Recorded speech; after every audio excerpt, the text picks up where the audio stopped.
step like Kadama where your eyeless lassie bunny fire in a room, them can't cool nothing. Come for me and I'm in no clear rule, got a couple million strong a chat too well was it. Hey man a march out upright. I you saying the pretty girl feel them face can't get yellow man. Wanna forget it. I play the street life because there's no place I can go. Street life, it's the only life I know.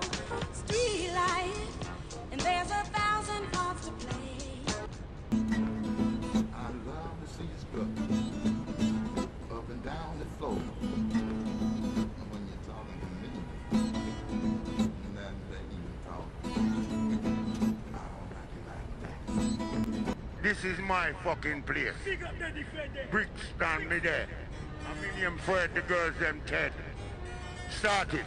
Me say me want some dirty money in my clean pocket money. All up can't hold in my wallet. Invest some money for it. Okay, as requested. Fire up the dirt.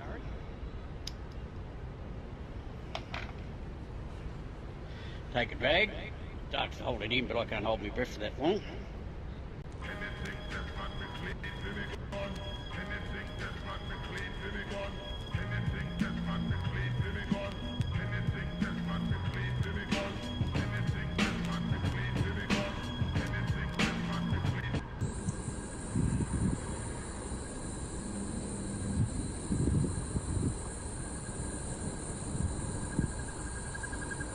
I think it's just going to get weirder and weirder and weirder, and finally it's going to be so weird that people are going to have to talk about how weird it is.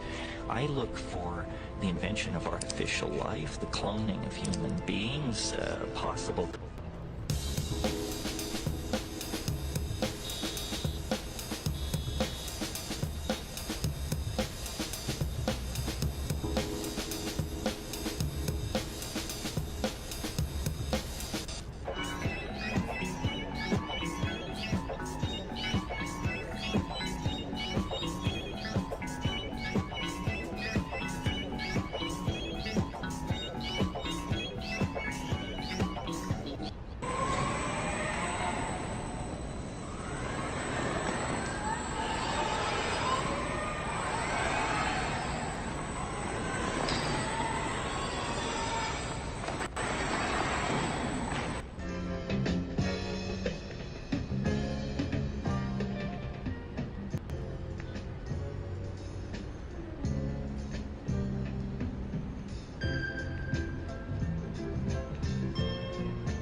But McKenna had a very particular position on language, and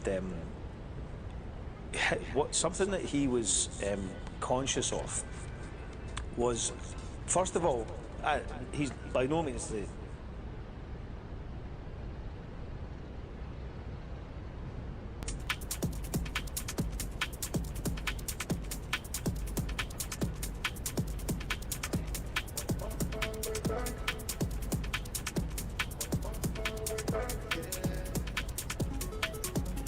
make this make sense, because to most normal people, which I believe most people here are, it's probably not that interesting. It's probably like, what are they all talking about? Like, what's going on? And so what's happened is, because Creative Scotland have a period of COVID where we had Johnson and Dominic Cummings and Matt Hancock and all of these absolute teapots, these Etonian teapots, just continually making a like, you know, and just being exposed.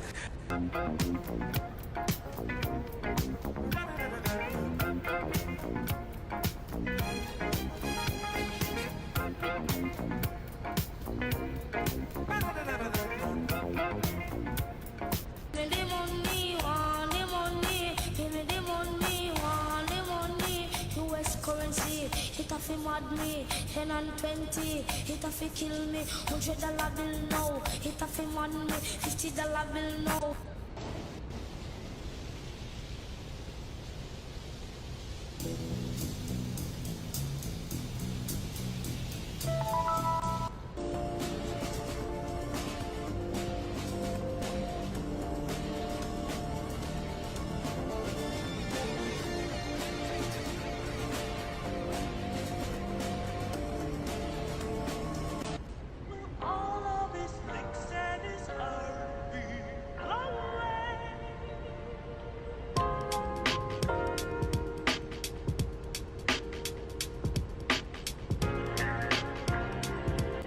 Noisy Parker, yeah, good to have you, Noisy Parker. Definitely maybe was the pinnacle.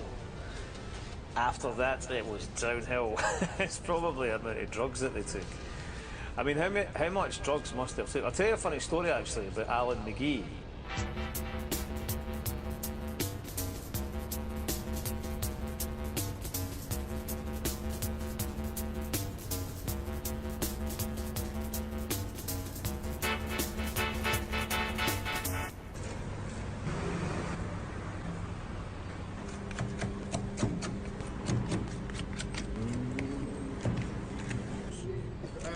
Hop, o kadar.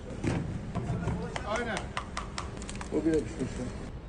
Little lions are no local, we international and we global. I'll tell you this, don't call we no local sound this, cause we are ambassador in this business. Little lions are no local, we international and universal.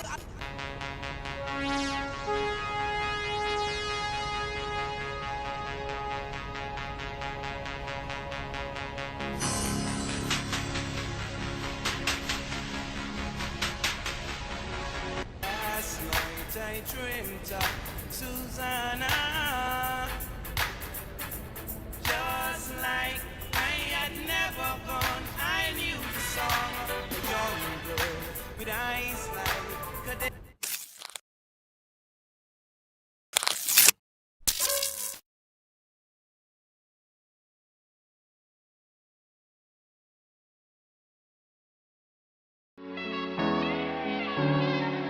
Dazza, shout out Tribal John, shout out Homegrown's always best, big up Johnny Cypher, story time, let's go.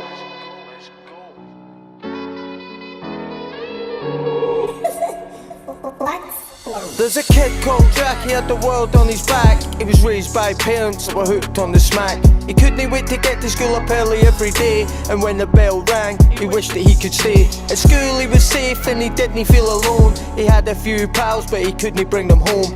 Gaff was always full of cunts or jagging and smoking.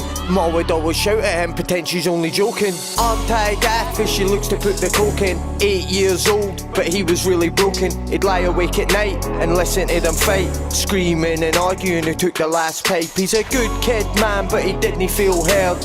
Anything happened in the house, he's not to say a word. Ma would make the money, standing on the curb in a hotel on the door, do not disturb. As Jack grew older, his actions got colder. Always getting into fights, a real scheme soldier. Started running about with cunts older than him. That's where he met Jay, who took him under his wing. Bought him a trackie and a pair of TNs, and Jack became distant from all of his friends. CJ had him grafting up all night in a gaff with a young team bagging up weight. CJ's no an actor but he had the best prop. Burner phone ringing if I'm talking non-stop. Cash in the attic when he's cutting down a crop. Jack became his right hand and made it to the top. Proactive's on the case, the scheme is really hot. Kicking in doors, most of the workers got caught, but they all kept their mouth shut, standing in the dock. Stocking smoking barrels, man, they had it on lock. Then one day, everything changed. Jack went to seize more like he'd arranged. As he got to the gaff, he felt a sudden dread. He walked in the door and they were both lying dead. Needles in their groin and their lips were really blue. He looked around the room and he saw the first clue. CJ had been there earlier and blessed him with a tester, but the shit it wasn't kit, it was made by a professor. Same kind of feeling, the effects were identical, but Jack didn't get involved fucking with the fentanyl. The sadness turned to anger, he was in a pure rage. 21 new, but he's really come of age. Couldn't he let it rest, but he couldn't let it lie, so he sent out a text and went to meet Jay. Anger in his heart and a locker in his pocket. He pulled it out and plugged them before any cunt could stop it. Although he never seen them, he didn't want them gone. He loved his mom and dad, although they'd done them wrong. But they all knew the rules when it came to their family. But Jay's about that money and he had it substantially. He was plugged in the arse and plugged in the chest. And maybe later on, man, I'll tell you about the rest. And maybe later on, man, I'll tell you about the rest.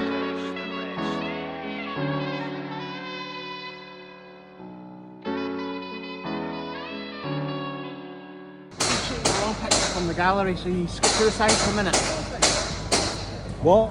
they're taking a picture from I the don't give gallery. a fuck who's taking a picture of anything. Why should I care? Well, you can spoil What? it. Spoil the what? Spoil the picture? Yeah, if What you are you want talking to. about? You obviously want to, so I want to carry spoil on. the picture. What are you talking about? Like? They're doing press. They're taking Press, the pictures. press, or the press? Yeah. Right, media. well, that's good, aye. Well, Yes. if you don't want any papers. Go on, Jimmy, how you doing? Asking you guys fight. How you doing, bro? Good to see you, man. Good to see you, man.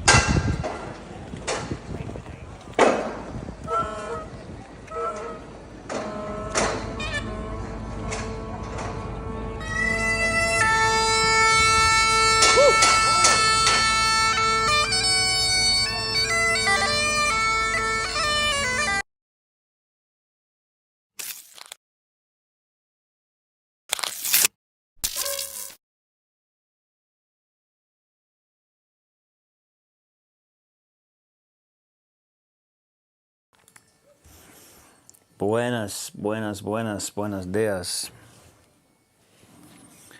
It's Monday. It's Monday the 7th. Morning, Doreen.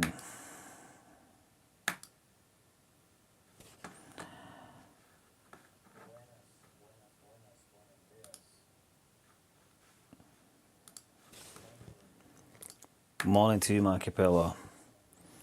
Rocky Vibrations, morning to you, Leslie. Up and on. Matty Ross, liven up yourself. Love the sound of the pipes in the morning. Jimmy was good, wasn't he? Jimmy led that protest well. Or, what do you call it, a protest? I'm going to talk about that in a minute. I'm going to actually have a look at that. I'll pause this music a minute. Let's have a wee look at the Palestine demo. Morning, Bob. Bonjour, bonjour. Let's just have a wee look at that for a second.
So, I've got a wee bit more. We can have a bit more look at that.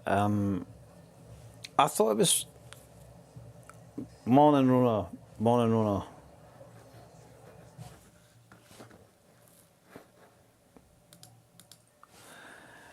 Lads and birds. What kind of terminology is that to use? Is that it's a bit sexist and overly familiar.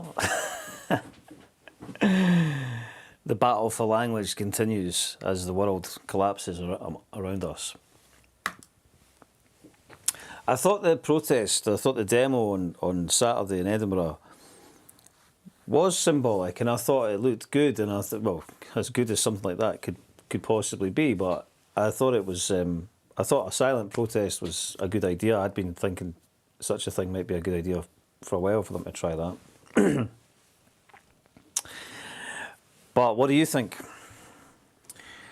Because I'm also quite critical of the Scottish Palestinian Solidarity Campaign, which is led by Mick Napier. And I noticed that yesterday, well, we'll have a look at it. We'll have a look at it. So, yes, as do I. Let's make that clear. Anybody that wants to turn up and show their solidarity and come out on the streets, I think that is valid, and everybody that does that, I do respect everybody that does that. But the way in which protest and organised protest occurs in this current paradigm should not be above criticism. IMHO. And there's certain things to do with the Scottish contingent that I think are deserve significant criticism. And I will attempt to do that today, this morning, on the most dynamic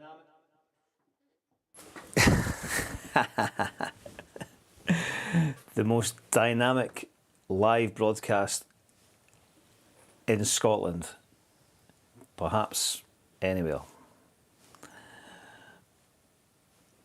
What the X? That's not what I'm looking for. Professional streamer.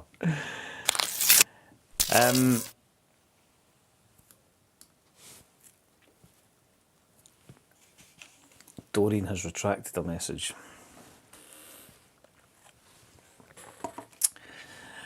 So, let's just before we start, any music this morning. I've just twigged. I've been listening to music, and now you are. See, there's always something, isn't there? How's that? You've got some music now. So I think that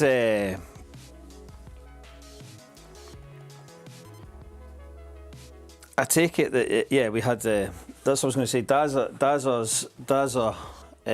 Jack's story that we started there, and I think that it's quite an interesting one. That particular Daza track. One, I think it's a great performance and a great track. But I was thinking about all these. I've said it before. You've got these kind of post-indie culture Scottish language fetishists like Billy Kay and that guy, that Alistair Heather guy, that affected guy, and all these people, and they have this thing, the Scottish Language Awards, where they all go and slap each other on the back and say, "Oh, bro, aye, didn't you ken," and all the rest of it, and they all think they're great. But it's people like Daza that should be getting the awards for that. You know, he's talking about folk getting plugged by chibs and that, like, you know, it's like you don't hear that vernacular, do you? You just don't hear that. You don't hear that vernacular. So I don't know. I think it's Scottish culture's completely and utterly bankrupt. It's just a farce, isn't it? So it's all kind of like pretend wee camps where everybody pretends to be important. It's like none of yous are important. Nothing's important. Anyway, let's let's continue where we began. So there's a couple of things to look at.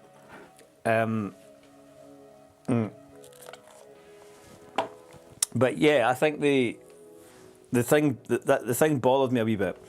I met up with John White, who I think John's put a shortbread versus crack cocaine. I think Kieran has just summarised the entirety of contemporary Scotland with a few words, a few choice words. Where is this? Here we go. Shortbread versus crack cocaine. The face-off that we didn't realise we were going to be having in 2024, but that's where we've got to. That's pretty much it.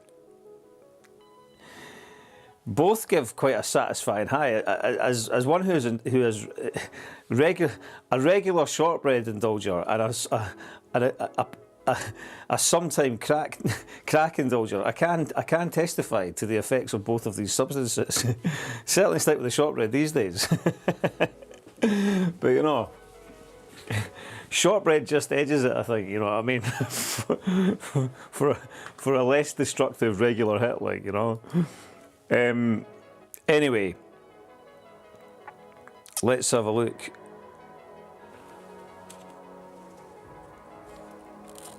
John White, who I saw on Saturday, which I don't have his book, but he gave me his book, his latest book about Gaza.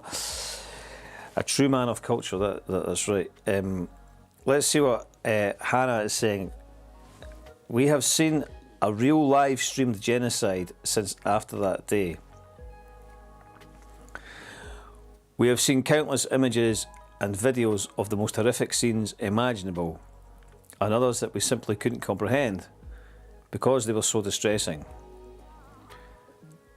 Many of us will never ever think the same as before.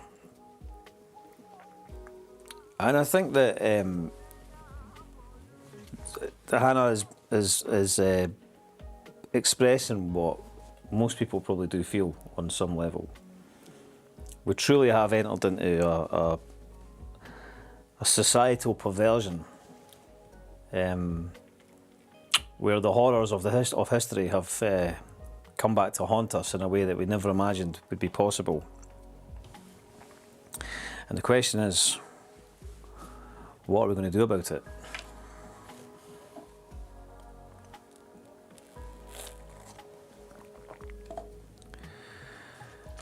Let's have a look here.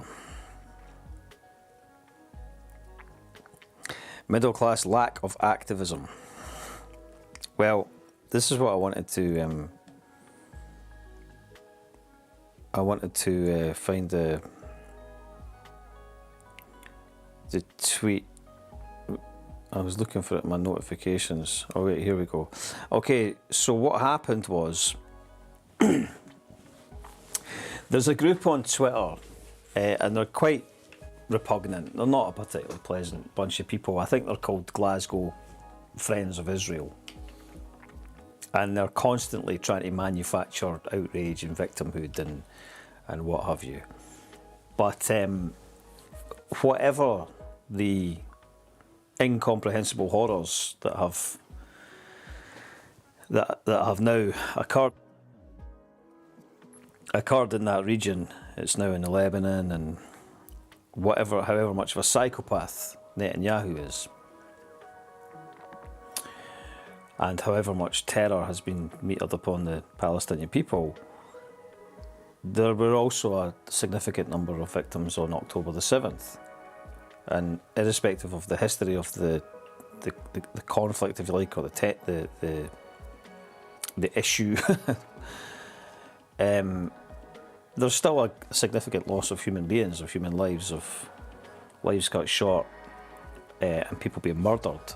And you know, not everybody in Israel is pro-Netanyahu, and there are complexities there.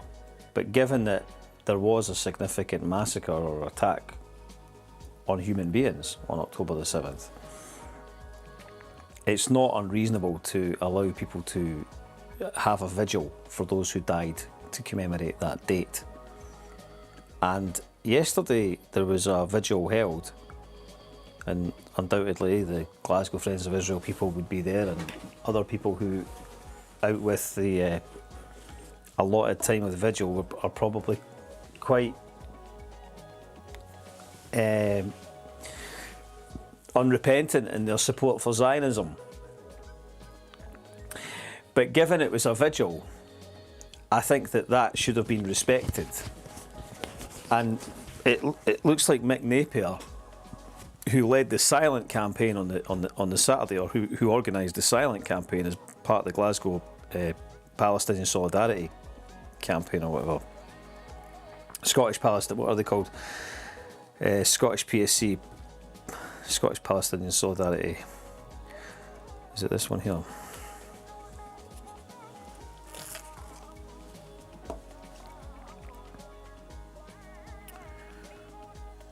The Scottish Palestinian Solidarity campaign.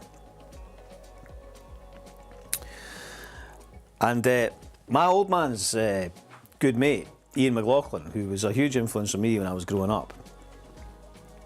Ian passed away a couple of years ago. And he devoted the last years of his life to Mick Napier's group.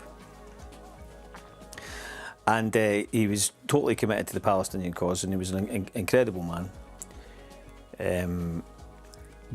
But I've become aware, I've become conscious of the fact that Ian was also critical of the SPSC for their lack of politics, basically, for the lack of recognising like how they should address politics at home. And apparently anytime Ian brought this up, he was kind of shut down and they weren't interested in hearing his position. And I didn't really know this. I never really got the opportunity to talk to Ian about that. I never had a chance to really discuss that with him. I was unaware of this, but my old man had told me this, and that's definitely going to be the case. That was his best mate. And it sort of figures, because something that I was irritated by the Scottish PSC, because they are the most organised and vocal group in terms of opposing Zionism, opposing the occupation, and opposing the horrors of what's occurring. And they were totally ineffectual when it came to the Angus Robertson situation, and there was no real call on the part of the SPSC for Angus Robertson to resign, which there should have been an absolute, complete and utter. This was a moment where the entire Scottish left should have united, and the pro-Palestinian section of the country, and everybody that's been involved in activism should have went, nah, we're not having a government minister in the Scottish government bring the deputy ambassador to Israel up to Scotland for a jolly when the country that she's representing is committing genocide and ethnic cleansing. And there was absolutely these people, this here. Why is this guy still in a job? Why? What is the absolute minimum that we can do as a country? We can say, Angus, get to. If you think you're, and John Swinney as well, to be honest, but certainly Angus, like, what are you doing? You have no integrity. You have zero integrity. You're on the record lauding Zionism, saying that Scots and Zionists have commonality, and this was an open goal for the Scottish the SPSC. They should have been pushing. They should have been up at Butte House with other jamboree and demanding that Angus Robertson was sacked or resigned, and they didn't do this. But not only did they not do that, they did nothing during the election to attack the political class, the neoliberal political class. There was no movement by the SPSC to attack the neoliberal political class. And what you have, when you look at the demonstration and you look at the people that turn out, now admittedly on Saturday's one it was a bigger turnout than it's been, but it's been pretty low numbers. It's not been a particularly inspiring organised meet, you know. And it really is just kind of as John White was saying, you know, it's moral outrage, you know, which is fine. We're entitled to moral outrage, and I understand that. And we're entitled to show solidarity by going out on the street and marching and saying, I oppose this, not in my name. I respect every single person that does that. I think that's fine. But I think some attention and scrutiny needs to start being paid as to who's actually organising this and who's actually driving this campaign, because Mick likes to get up on the stage and he likes to do his call and response, and on Saturday he had some toddler, like some infant, like some 2 or 3 year old kid giving it like Viva Viva Palestine, and you know, like 2468 Israel is a terrorist state and that, you know. I didn't want to do call and response to some bairn that's not even 4 years old, you know. What is that? I didn't relate to that. I didn't relate to that. That's just performative nonsense. That's just a load of performative nonsense. Sorry, that's just a load of nonsense. In my opinion. But then the next day, Mick Napier goes to the vigil, whereas if you look here,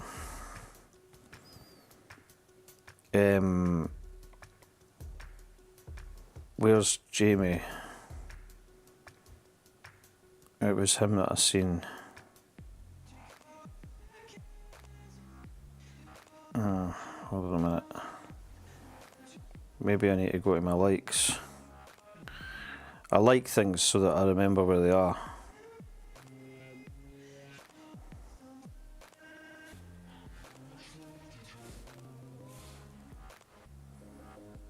Where are we?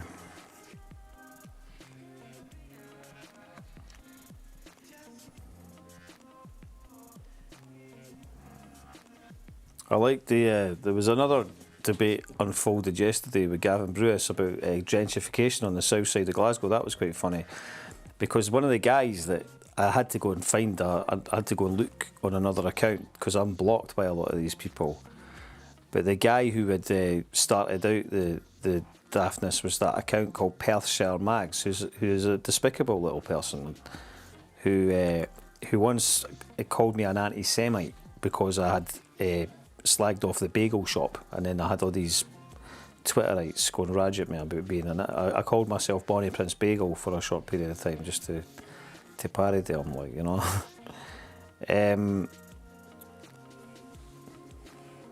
Where is the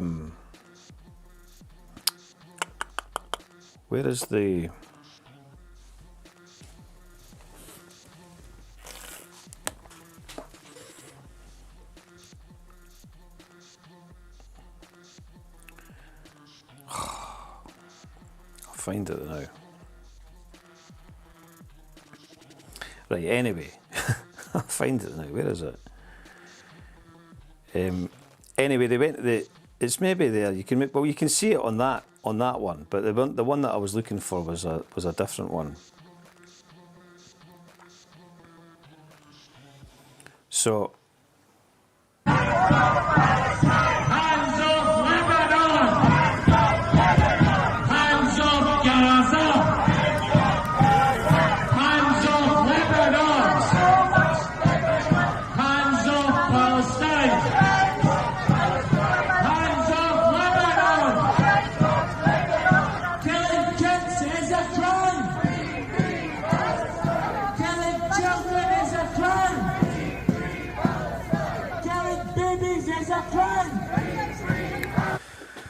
Right, okay. What do we think? Should they have gone there? And I wonder if it was Jackson. Now Jackson Carlo's a twat as well, obviously. But it's like, should they have gone there and shouted at was it? So this was the vigil. This was the vigil, and they went along there, and they this was the bit that I seen where it was like, I mean, he's a moron, definitely, but at the same time, an opportunist, you know. But should they have gone along there and heckled a vigil? Right? What do we think about that? Does anybody have an opinion about that? Do you think that's right? Do you think under the circumstances that's just totally fine? John McFadden says bad part at a vigil. Not a good look. Beldam Lascar says there's a time and a place. This wasn't it. Exactly. No, they shouldn't. Let's have a look. I want to find the give me 2 seconds. I'm going to find the thing I was looking for because it annoyed me. Here's my back in 1 sec.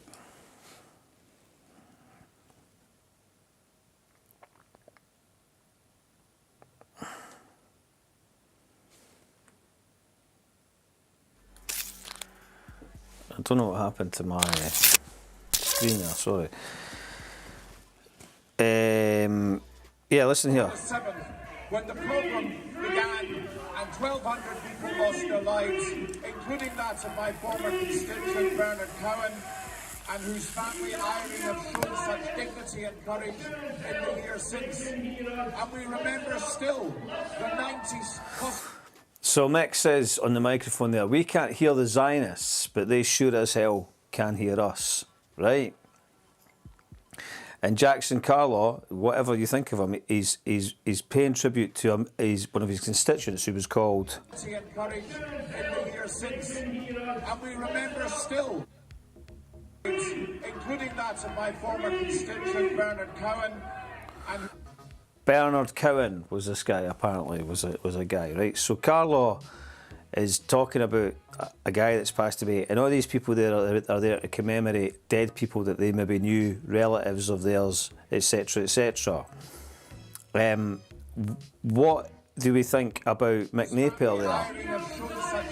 And courage in the years since. And we remember still the 90s hostages who still have got to be released. I'm fed up in many ways with politicians who say, yes, you should release the hostages, and then spend the next half an hour with a whole lot of vile diatribe against Israel.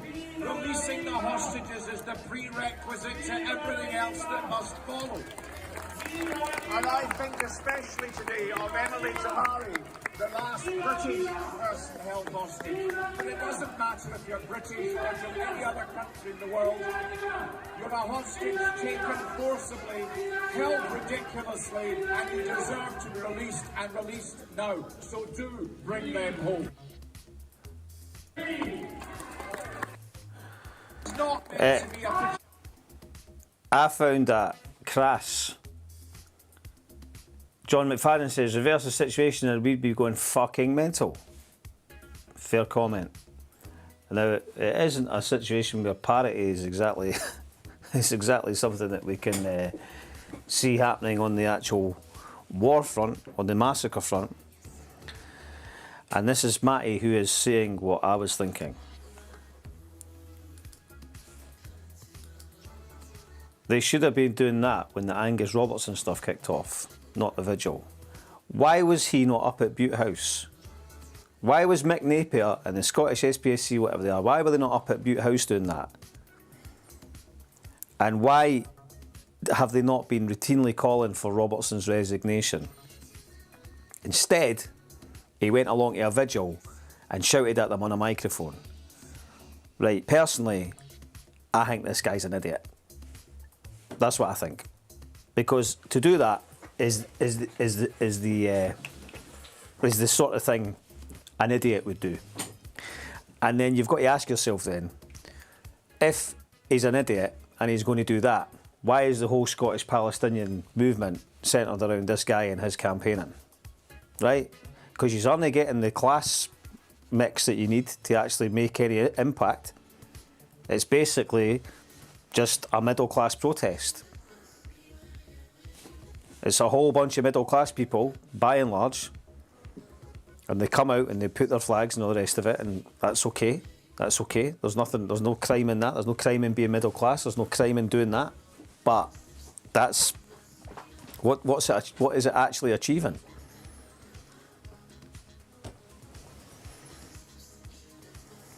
It's a sign of how violent our society is getting.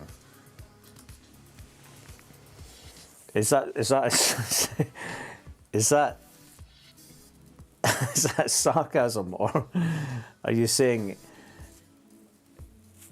the sign of the fact that he's willing to desecrate a vigil? Is that what you're saying? That the fact that he's willing to? Are you saying that this is perhaps a valid? Is it a valid protest in your opinion? Beldam Lascar says, don't want to criticise the Scot government, innit? Yes, that's the facts. Why is it that there's been such reluctance to criticise Angus Robertson and ask for Angus Robertson's resignation? It just makes a hypocrisy of most of these people who like to feign to be an anti-establishment.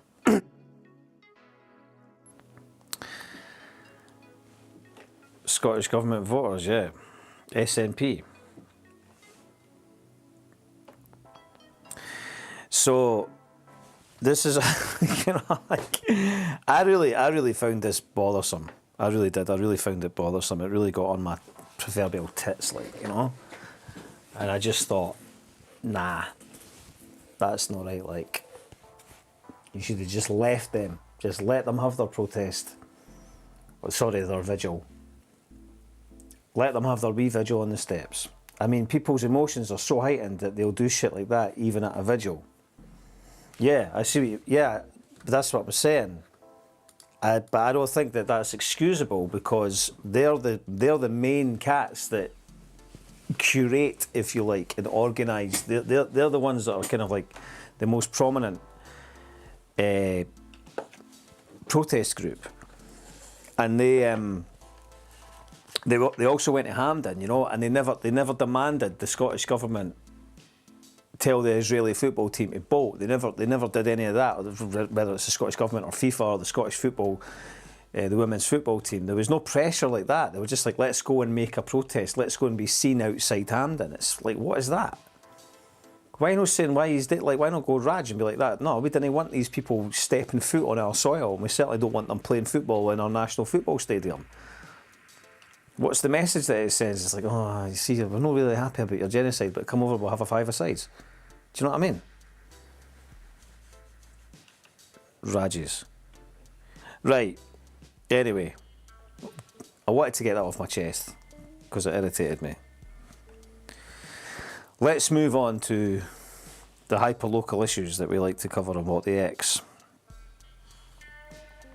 And let's look at something that I had mentioned to Jim on Friday about the situation with the People's Story, which is that basically the forthcoming Guillermo del Toro adaptation of Frankenstein was filmed, and a lot of it was filmed in Edinburgh, and a lot of the filming took place around the People's Story, right? And I had remembered seeing there was some pictures in the newspaper, and there was like a guy standing at the top of the steps bit in that at the toll booth building. And I started to think, well, that's interesting, isn't it? Don't you think it's interesting that the council are saying that this building is falling into rack and ruin? It is one of the most beautiful buildings, the old toll booth. It is an incredible building, right? And if you're Paul Lawrence and his council of predatory neoliberal freaks, right, you know, and you've got an exhibit in there that is, you know, that hasn't been updated since 1989, that's run on a threadbare staff, has some sort of like bad Madame Tussauds waxworks type things in it and stuff, you know what I mean? It's hardly the cutting edge of kind of modern exhibits. But that's not the point. The point is it's the people's story, and it's a cool museum, and it tells the people's story. But more to the point is that the building itself is owned in the common good. It's the people's. We own that building, right? The people of Edinburgh own that building. It's in the common good, and buildings that are in the common good. This is what the council have been doing. Is they get their eye on them, and then their land that's in the common good finds its way into private pockets via charities and all the rest of it. So it's managed decline. They run it into the ground, and then they say, "Oh, we can't afford to upkeep it. We'll need to get it to our pal here for £1," who then who runs a charity, and then all of a sudden it becomes, sooner or later, its private events are being running it and all the rest of it, and it becomes a profit scheme. So the point of the matter is though that there's this Hollywood blockbuster. Well, we don't know it's a blockbuster, but the guy's got form, right? Pan's Labyrinth and all that sort of stuff, So it's if you were an opportunist, if you were involved in the tourism industry, and it's like you would be going, well, this location is about to end up on a massive global Hollywood flick, so that suddenly, from it being a kind of like a tired, run-down, dishevelled building. The way the council talked about it in the meeting, it was like, it was for the knackers yard, But it doesn't seem that way, does it? But then the plot kind of thickens because Donald Turville, our fantastic publicly funded local reporter, he goes, it was also used as the production's green room. It's like, was it? That's interesting. And so what we found out is that the council rented the building, and this is just in the last few months. The council had rented the building to the production company, and I think if I go here and I go, hold on a second, if I go, where is it?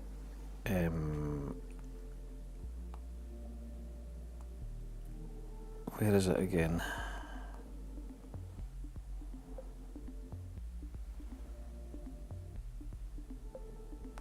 Filming.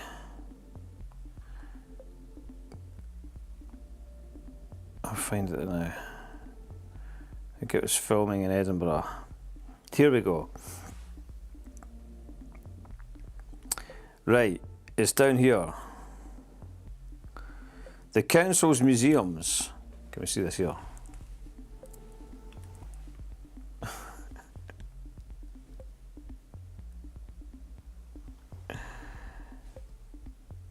Right, the People's Story Museum of Edinburgh, the Xcellent Library, the French Institute and the Canongate Kirk were hired as the green room. I'll take myself out of the way there.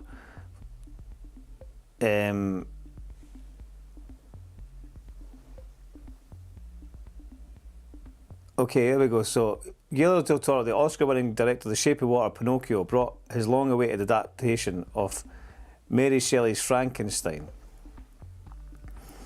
to Edinburgh's Old Town in mid-September. A year and a half of scoping and planning coordinated by Film Edinburgh and involving colleagues across the council's museums galleries. So it shows you that they know fine well what's been going on with this building, right?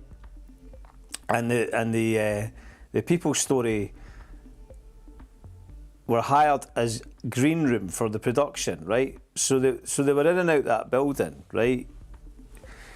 Now the question is, the building's been closed, right? So it's like, well, what is actually going on in there? Have they actually have they emptied everything out of the People's Story? Have they actually? Is this why there's a panic, right? Have they basically flung everything in a skip and now they're in a now they're like, oh no, we've been found out, because there's definitely something going on. There's definitely something going on, So that adds another element to it. So the People's Story has only just begun, really, in terms of what's going on with this, because there must be public records of so I think there'll be some freedom of information requests going in to find out exactly what the discussions were between the council and the production company. Basically, what we need to make sure is though that building does not leave the public ownership. Right. This is one of the last few buildings. Belton Liscar says, would make lovely student accommodation. I'm sure it would. Or maybe they want to make it into the Museum of Frankenstein. Like, you know, maybe maybe they've even got more entrepreneurial heads on them, and that's what they're thinking about. Ali Channel makes a very good point. She says, what happened? Where is it? What happened to the rent they made from hiring it? Who pocketed that? Who indeed? Who indeed pocketed that? So that's something that we need to have some further pondering around.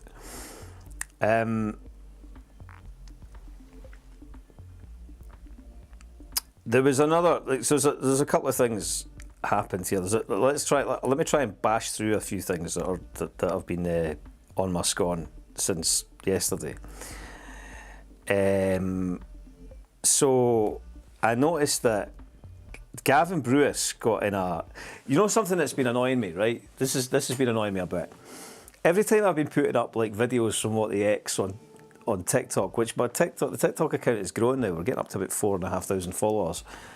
And while we're at it, like and subscribe, join the Patreon, donate to the Ko-fi. Oh, that gubbins. I need to start saying this stuff. Hit the bell, like and subscribe, join the YouTube channel. Well, now actually we've also ticked all. Since I started What the X in August, I've now ticked all. I got my final email through from YouTube like last night, which is basically like, you have passed all the criteria for like making your channel to the next thing. You've got to go through all these hoops these days to get your channel to a marketing level and stuff. So we've done all that. So that's thanks to all of you. That's thanks to all the people who have been tuning in regularly and sharing the content and what have you. The content, I hate that term, but that's on you guys. So I owe you a gratitude and thanks for that, because we've now got ourselves in a good position for building the channel further. But Gavin, so something that's, well, it's on my mind, is Edinburgh has been absolutely hammered, and the People's Story is going to become the symbolic battleground for that. And Jim Slavin's fantastic work on Thursday expressed that, but he speaks for all of us, and a lot of us have got a lot of opinion on this. But the dearth of actual broadcasting in the capital city of Scotland is one of the reasons that people haven't really been aware of this.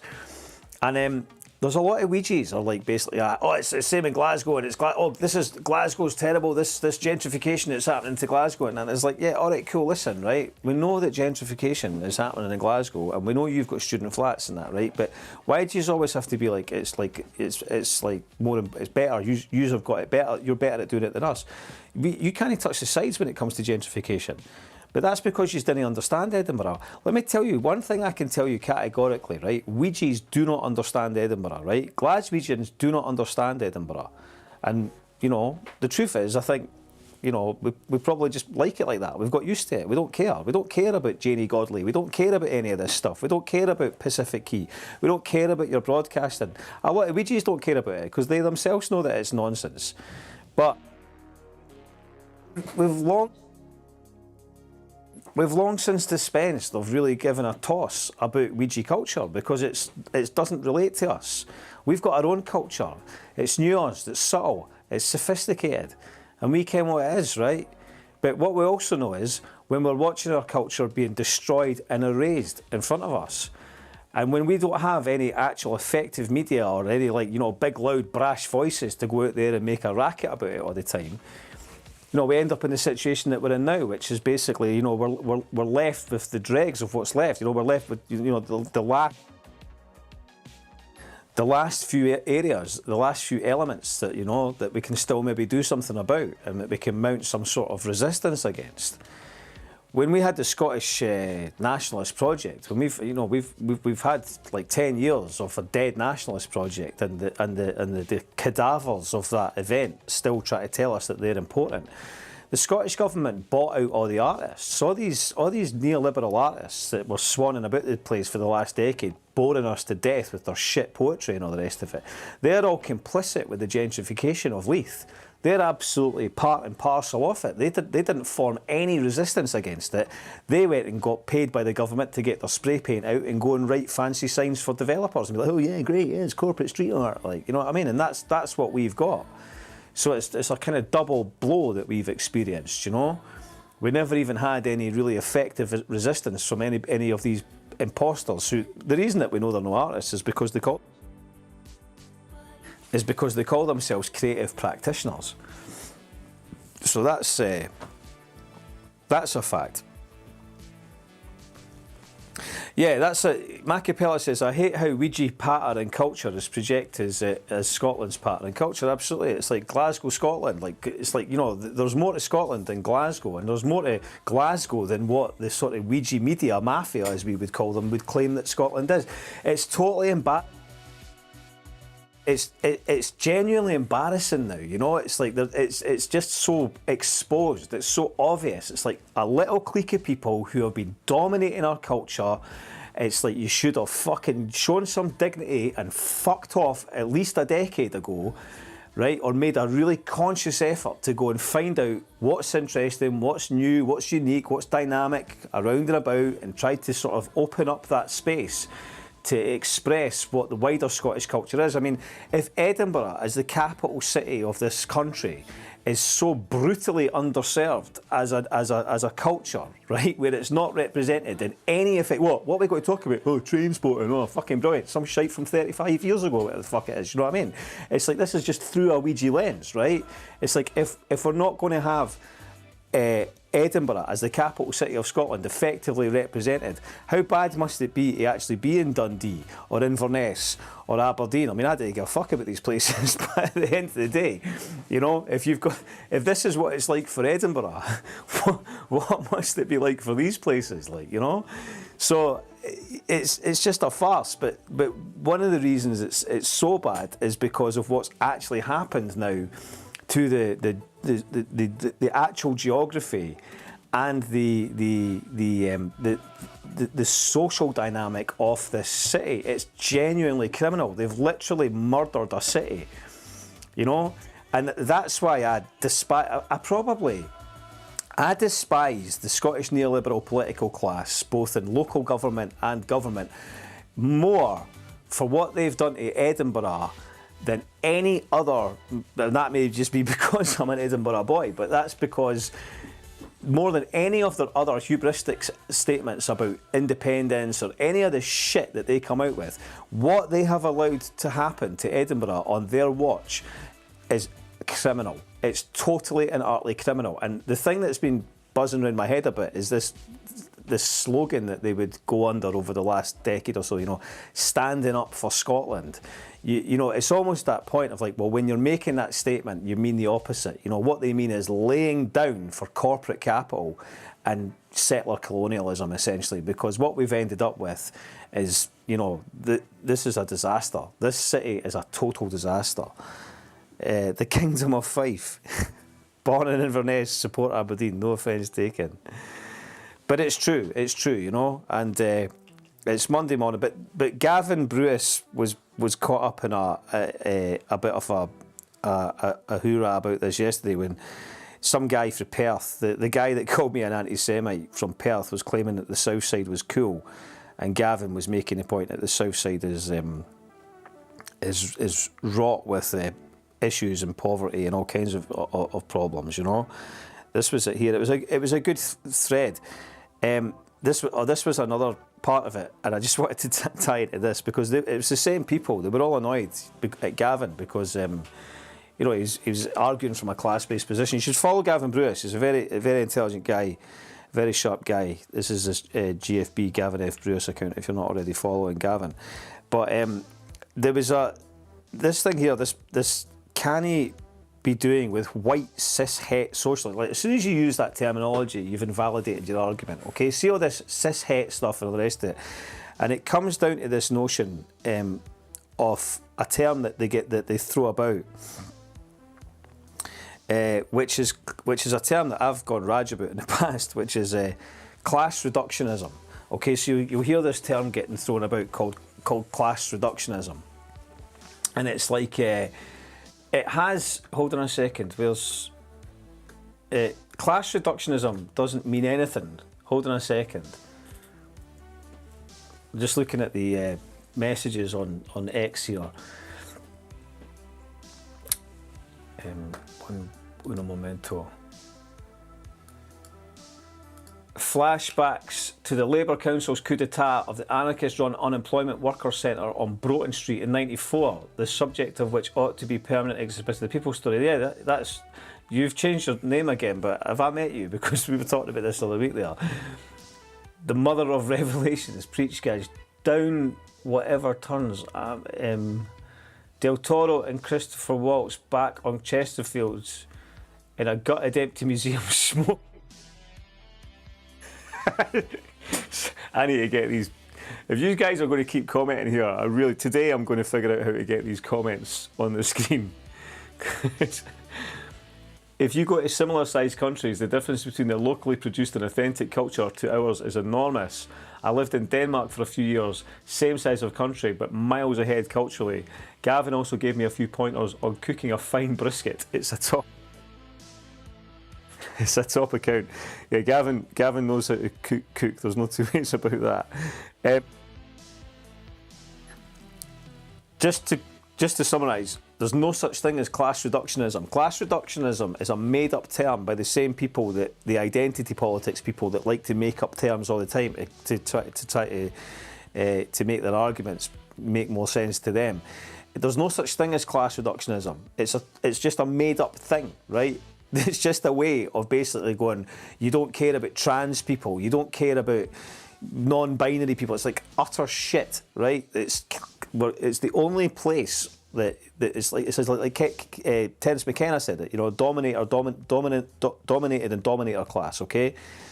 Subjugators and subjugated, oppressors and oppressed, right? It's class, okay? You can't remove class from this. This is science. Jean-Paul Sartre said that. He said politics is science because you can prove your opponent wrong. And it's true, it's empirical, all right? Class cannot be diluted and turned into something that it isn't. And class reductionism, by saying that you're arguing from a class-based position, which means that you're not taking into account these other things, is a direct attack on what class is. Jim Slavin said it in his deputation to the council. The working class has always been multi-ethnic. You know, it's made up. Class reduction shite comes from the Abraham X. Kendi types. Yeah, it's idiocy. It's total idiocy. And we need to start challenging this, you know, because we need to, these people, I mean, okay, it's just Twitter or X or whatever, but do these people really carry these views into the wider culture? Do they genuinely believe that this is something that they can articulate? They can walk around and see poverty everywhere. They can see that people are, you know, just trying to get by, and they're demanding that the folk who have got fuck all suddenly start imbibing themselves imbuing themselves with a new lexicon of terms to satisfy their egoic, identitarian fucking affectations. Come on.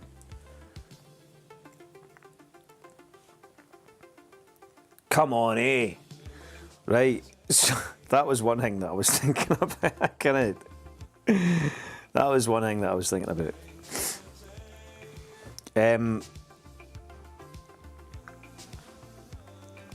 Right. This is a great image, that. Victory to the Palestinian resistance, indeed. Starmer has come out with a performative statement, but a bunch of performative stuff about October the 7th. You know, it's a very, we We live in a democratic and cultural perversion. There's no two ways about it. There's no two... Andy Bush, here's my latest in my series of massively irritating human behaviour. Painty, can you do cunts that spit on the pavement, please? Mayakovsky wrote a poem or something about didn't he spit on the street? If you spit on the street because you'd spread tuberculosis. So Mayakovsky wrote this poem. Fucking when was Mayakovsky around? And fucking when was that? 20s or something like that. Anyway, he said didn't spit on the street like because you'll get tuberculosis. there's a fact, like, you know.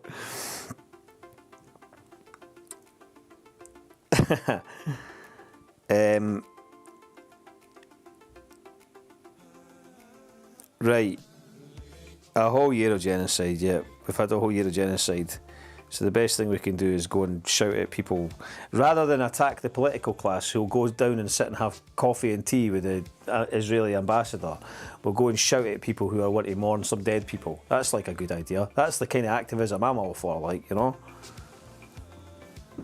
Oh, shut it and buy your Iona 5 CD. Let's just cover that. Let's just have a poll. Let's just. Rona steamed in earlier with a with a good.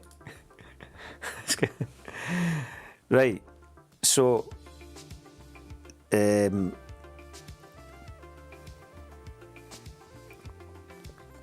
have you listened to Have you ever listened to Palestinians?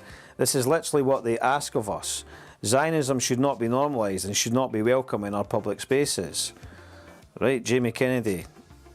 Is that right? Have I ever listened to Palestinians? This is literally what they ask of us. What they ask us to go and get Mick Napier to shout at a vigil. Like Glasgow's Kelvin Grove. Is that what it is? Right. Zionism should not be normalised and should not be welcome in our public spaces. Okay. Well, I disagree. I'm not saying that Zionism should be welcomed, but I don't think you should go and protest at a vigil. I don't think you should go and heckle a vigil, right? Let them have their vigil. They want to have their vigil.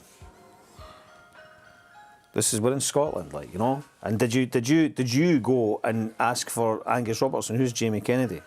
Did they ask for Angus Robertson to get fucking? They say anything about Angus Robertson? Oh, I can't tell that right now, but anyway. Thanks for that, Jamie. Thanks for your contribution. Right, Iona 5 said that I shouldn't call lassies birds. But as I was saying yesterday, in my opinion, thankfully, as far as I'm concerned, there's more birds that aren't troubled by birds being called birds than there are birds that are. So that's what I think about that. Does anybody else have any opinions about it? Is it Tom's tweet was funny to Iona in that thread. It was hidden for possible spam. Did you see it? Was that Tom wants rent controls? Nae Passaran. I like Tom. I like it because he gets abusive to me at times and that, and I'm just like, nae bother, Tom, and then he's nice to me again. Where was it? Where was Tom's tweet? Let's see if we can quickly. We're getting to the end of the show. You'll be pleased to know. She's a clown. She's a young lassie, right? And she's come. I'm a little bit more forgiving these days because I'm an old bastard, and I think that being a narcissist and being a kind of, like, you know, attention-seeking narcissist is kind of part of Fisher's concept of kind of mandatory entrepreneurialism, you know. But it is irritating when it's on the public domain. I think the Clydeside Express account made a point to her because he said it was basically this was the thing that I was talking about, this wasn't the first time this had happened to me. This is something I've observed. We'll talk about it another day. I've not got time to go on about it just now, but I think it's almost like it's worth saying that there's just some things like this is something I've observed. I'm not making this up. This is something that I've recognised, I've observed, and I've thought about this, and it's like, you know, nah, I'm going to say something about this because this is not by no means the first time I've had experience of this. But rather than focus on what I was talking about, it became a question of about birds and that. So obviously my retort was quite amusing. but hold on a minute, how do I do this? I don't know what to respond. Where was Tom's? Where was Tom's response? Was it here? I don't know if I can find it. I don't know if I've got time to.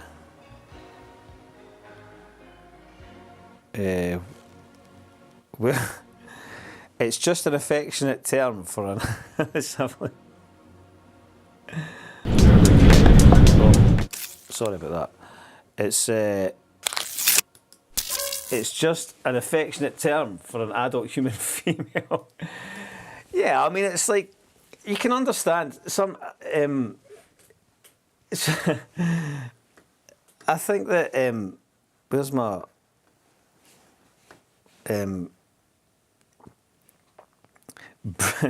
No. We're not going to bring back the word wedge. I absolutely loved this, Bob. Brilliant observation and great reply. No bother. Hey, no, come on, like, we've got to have a laugh, right? But I think that I think there's an element of yeah. Send it to me on Twitter. We're running over a little bit here, but you know it's okay. It's Monday morning. It's 1 year of genocide. We've got to celebrate something, right? Right? So, but I think that this kind of faux outrage over, you know, language. It's an insight into where we are, just in our general culture, you know, it's sort of the general culture and the nadir into which we find ourselves sort of attempting to navigate. This idea that we're going to be, Iona's behaviour is textbook Vampire Castle behaviour. You know, attempting to kind of like, you know, it's not going to cancel you, right? But it's, you know, like she called me a misogynist, didn't she? And somebody else. You know, said I was sexist as fuck and all this kind of stuff. It's like, you know, I've openly said that I've called myself a chauvinist, and so you know, I don't know if I would ever, you know, I've referred to myself as a chauvinist. You know, part jokingly, but you know, I'm also conscious of the fact that, you know, I'm not trying to be like the model man, right? You know, I'm guilty of all kind of casual kind of chauvinistic attitudes, and you know, I'm by no means a perfect person by any stretch of the imagination. But this idea that, you know, that you use a term like birds, or like, you know, I've always called my bird, or how's your bird? It's like, it's just like, look, to me, it's just a term, right? And most birds didn't seem that troubled by it, right? And if a woman was annoyed that I called her bird, but then the thing is, I think you know as well, isn't it? You wouldn't really, if you knew, you wouldn't call a woman a bird who you knew would be annoyed by it.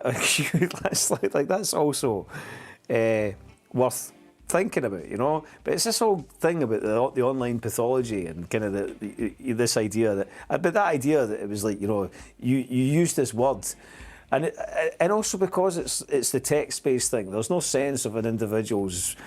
There's no conveyance of the way that something's been said, or how flippant, or how you know, how trivial the use of a term is. It's like, it's very much like, you said this. In fact, there was a thing. I'll quickly try and look at that, because I think I liked it, because I was like, oh, I'll maybe mention that. It was something to do with online behaviour. Did we see that? Which was a bit disturbing, a bit dystopian.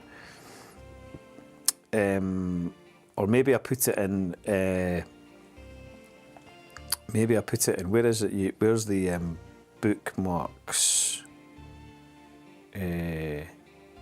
Where do you go to bookmarks again? Add to folder. What's your what? View bookmarks. What?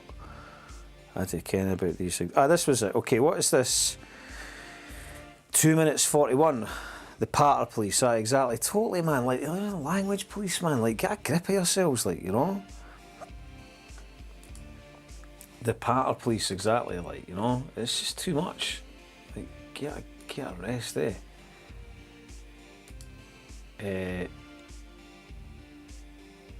Let me just check.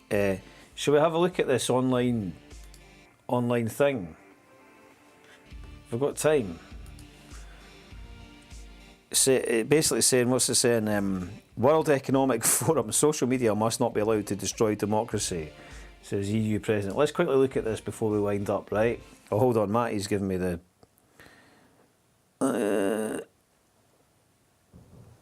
hold on. So Tom says, you've made a career out of spewing divisive and hateful bile. You are an unhinged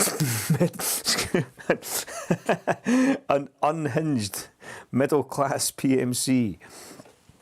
And in another life, you'd be an HR executive. Fuck off. Okay, well done, Tom. Tom's streamed in there. Right, okay, let's look at this thing quickly. Because I don't know, actually, I didn't watch it. I don't know what it actually said. So let's just have a quick peek and see what the story with that is before we finish up for the day. Okay, so what is illegal offline should be illegal online too. And we want the platforms to be transparent about how their algorithms work. Because we cannot accept that decisions that have a far-reaching impact on our democracy are taken by computer programs alone. We want it clearly laid out. I don't know if that's an official video. I mean, that just looks like a... you don't know at the minute. I mean, it may well be, but I mean, I could make a video like that. I mean, her voice isn't, and it doesn't seem to be particularly synced up or whatever. Maybe it is a new law or whatever, but who is presenting... What is this account? Because there's so many... there's just so many accounts that are just pump out crap. So I don't know. I mean, you could. It's not that interesting in this stuff. I'll look at it again and see what the situation is. We know that governments have got an issue with social media, and you know they want to be in control of everything. It's not. It's hardly that unique. I think you observe, but I'm very suspicious of anything on X claiming to be everything has to be an extra degree of scrutiny has to be applied to things now. Can already tell it is serious because they're using xylophone arpeggios. Yeah, I don't know. I'd have to go and look and see if that was an official video. It doesn't look like an official video. It looks like somebody's constructed that to kind of create some sort of the AI recommended Bob to my feed. Can he be that broken? Maybe that's the dead internet. Maybe that's dead internet theory. Maybe I'm not even here. Maybe I'm just an AI creation. What about that? The simulation's real, guys. Right.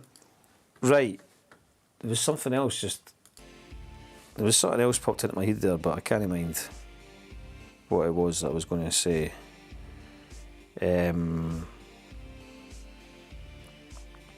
I wanted to maybe look at Patrick Hennison's thing, but we'll look at that again. How do I get back to my...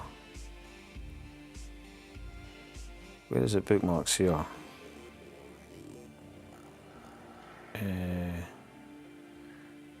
No, I can't find it. I'll need to get better with bookmarks. Right, listen.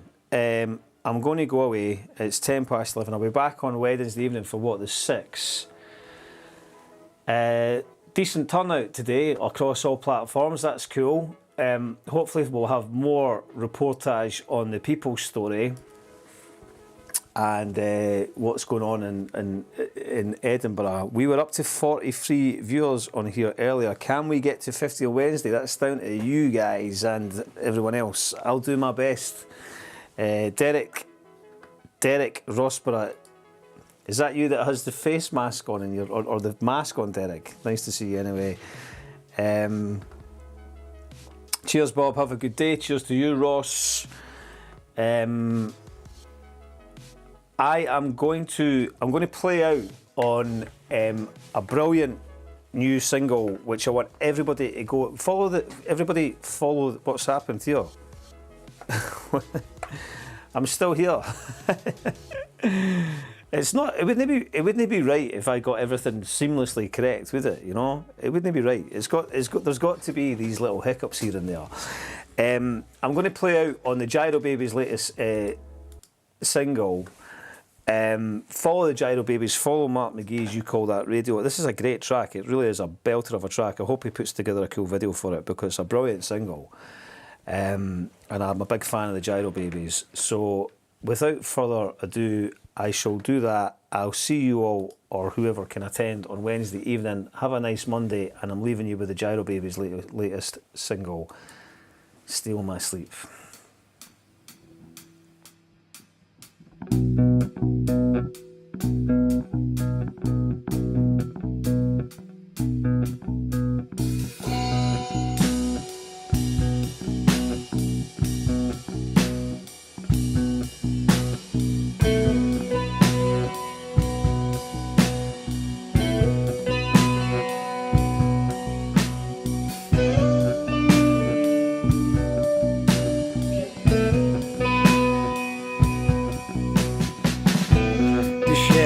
Guys, severed ties. Now the bevied pies, same path as I. Phone cameras die, so there's no reply. And no proof of why, but I know.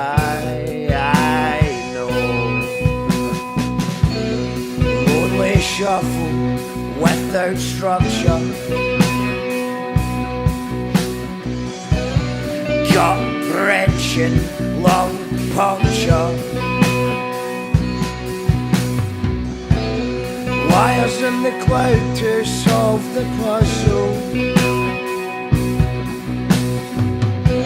Electrical wires in the eyes, the seas, the bees and trees and trouble. It's been a long summer, been a long summer. Been a long summer, been a long summer. Please, please tell me autumn leaves are the blast of winter, so I can't breathe. The sums of my sins multiply. Digging myself deeper for trying.